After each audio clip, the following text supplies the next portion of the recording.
Sir, para lang din po mas malinaw, ano daw po yung nangyari mismo at kailan daw po ito nangyari base po dun sa report na tinanggap ninyo?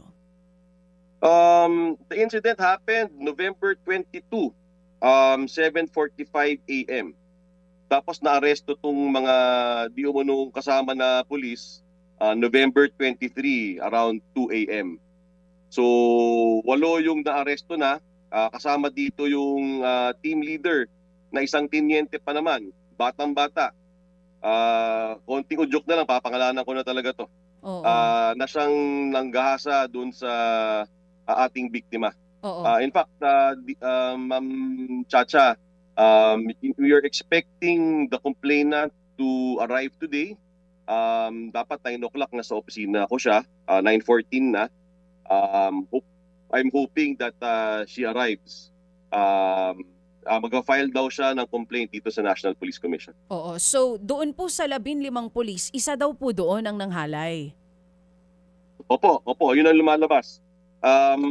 Tapos yung ibang mga kasapi ng kapulisan, pinalabas doon sa bahay o sa kwarto.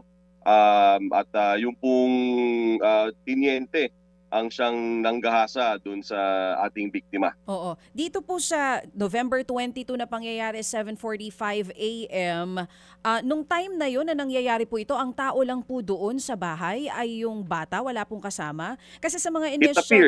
It appears, Ma'am Chacha, pero I think the family also is coming over here. We will ask that pertinent question. Pero from our initial report, from the report that I have right now, mukhang yun po ang pangyayari. Siya lang po ang nandun sa bahay. Ang pinaghahanap po nila yung lalaki. Yung boyfriend. Di umano isang drug personality.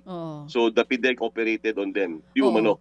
Mga kapatid, brothers and sisters, saan ka pa? Dito na tayo sa totoo.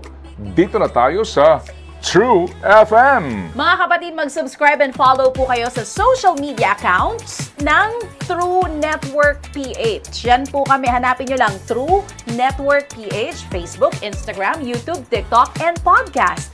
Mapa Apple or Spotify man yan, mahahanap nyo kami. Lahat ng mga napapanood at napapakinggan nyo po sa programa, nasa social media accounts namin yan. So paano mga kapatid? See you sa social media!